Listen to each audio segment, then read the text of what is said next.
Good afternoon and Jai Hind student. Welcome again. Now today we discuss class 12 chapter 3rd New Centers of Power. In this video we discuss about the rise of Chinese economy. In previous video we discuss about SAARC and BRICS.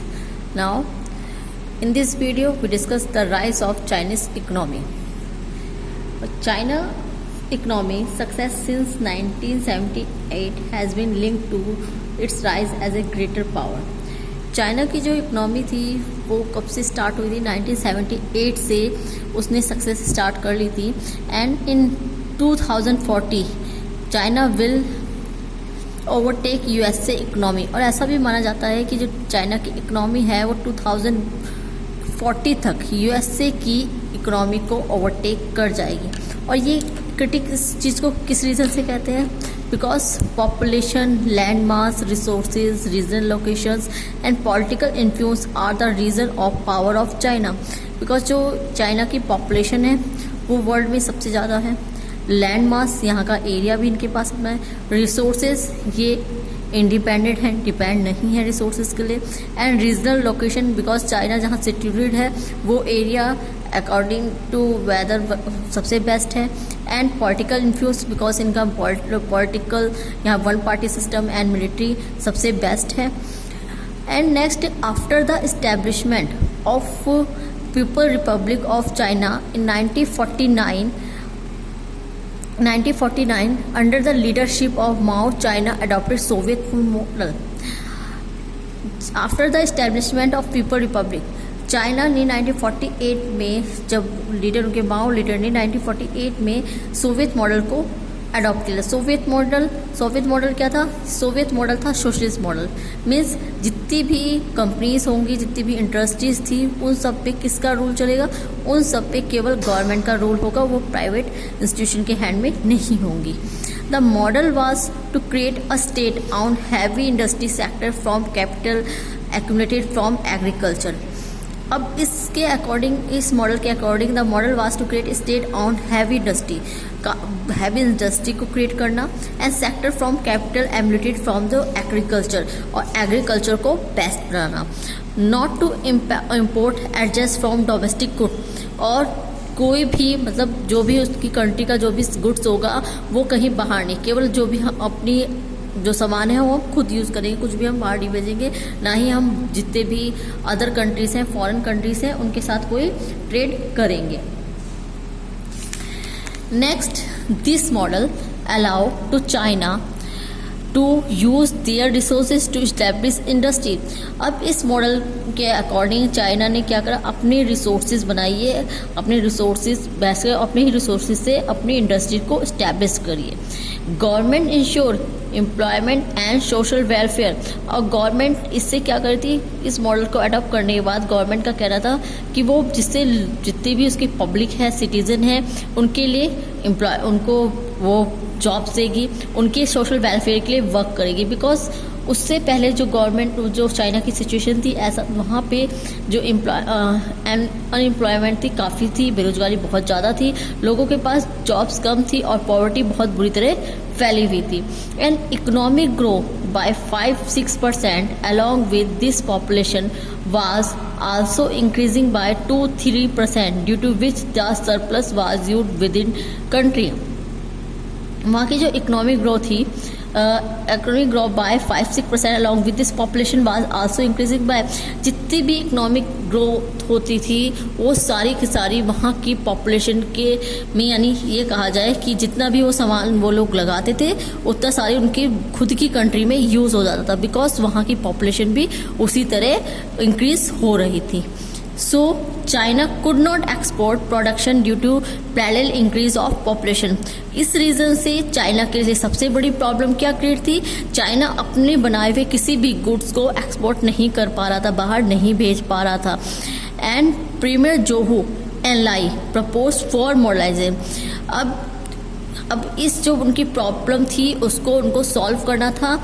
इनके एक leader आए जिनका name था जोहू इलाई, उन्होंने एक for modernisation करा था फर्स्टली उस मॉडर्नाइजेशन में क्या प्रपोज करा था उन्होंने, agriculture, science and technology, military and industry, यानी अपने जो एग्रीकल्चर है उसको पावरफुल बनाया जाए, साइंस एंड टेक्नोलॉजी को अडॉप्ट किया जाए, मिलिट्री को अपनी इम्प्रूव करा जाए, इंडस्ट्री को बढ़ाया जाए।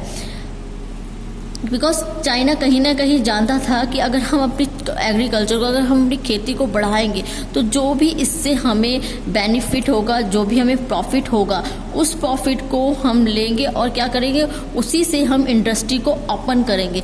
इंडस्ट्री ओपन करने के बाद जो उससे हमें इंडस्ट्री से बेनिफिट होगा, उससे हम अदर कंट्री से टेक्नोलॉजी को हम अडॉप्ट करेंगे, खरीदेंगे। या फिर डेंग जियाओपोंग इन 1978 adopted open door policy. Before, इससे पहले चाइना में क्या था, इससे पहले चाइना में ओपन डोर पॉलिसी नहीं थी। ओपन डोर पॉलिसी यानी चाइना अपना ट्रेड कहीं और अदर कंट्री के साथ नहीं करती थी, ना ही अपनी कंट्री में किसी को एंटर होने देती थी। और इसके रीज़न से जब भी उसे टेक्नोलॉजी की नीड पड़ी वो दूसरी कंट्री से नहीं ले सकती थी, बिकॉज उसके पास दूसरी कंट्री का मनी नहीं था। अगर किसी कंट्री के पास फॉरेन करेंसी नहीं होगी तो वो अदर कंट्री से ट्रेड नहीं कर पाएगी। फर्स्टली अगर उसे दूसरी कंट्री से ट्रेड करना है या कोई चीज़ लेनी है तो उसके लिए फर्स्टली उसे फॉरेन करेंसी को लेना होगा, और फॉरेन करेंसी तभी उसकी कंट्री में जब आएगी जब अदर कंट्री उसके साथ ट्रेड करेगी। जब इस तरह उनकी जो इकोनॉमी थी वो गिरने लगी, तब चाइना के लीडर्स ने वहाँ पे जो वहाँ के लीडर थे डेंग जियाओपिंग, उन्होंने 1978 में ओपन डोर पॉलिसी को अडॉप्ट करा। ओपन डोर पॉलिसी को अडॉप्ट करने के बाद ऑटोमेटिक ही जो चाइना की इकोनॉमी थी वो इंक्रीज होने लगी। नाउ प्राइवेटाइजेशन ऑफ एग्रीकल्चर, इसके बाद उन्होंने कहीं ना कहीं यूएसएसआर की जो स्ट्रेटजी थी, जो उसका मॉडल था, उसको छोड़ना स्टार्ट किया। 1982 में उन्होंने एग्रीकल्चर को प्राइवेट कर दिया, और इससे क्या बेनिफिट हुआ, प्राइवेट करने के कारण जितने भी एग्रीकल्चर से रिलेटेड सिटीजन थे वो अब जो वर्क करते थे अपने बेनिफिट के लिए करते थे। अब वो जो अपनी खेती करते थे उस पर ज़्यादा ध्यान करते थे, केयर करते थे, बिकॉज उससे गवर्नमेंट उनको उसके अच्छे रेट देने लगी थी। और इसके पीछे रीज़न क्या था, इसके पीछे गवर्नमेंट का रीज़न ये था कि लोग अगर अपने वर्क को बेस्ट वे में करेंगे तो कहीं ना कहीं कंट्री में करेंसी इम्प्रूव होगी, लोगों के पास मनी आएगा। एंड अगर किसी भी पर सिटीजन के पास मनी ज़्यादा आएगा, जब सब लोग रिच हो जाएंगे तभी वो कंट्री प्रॉपरली डेवलप हो पाएगी।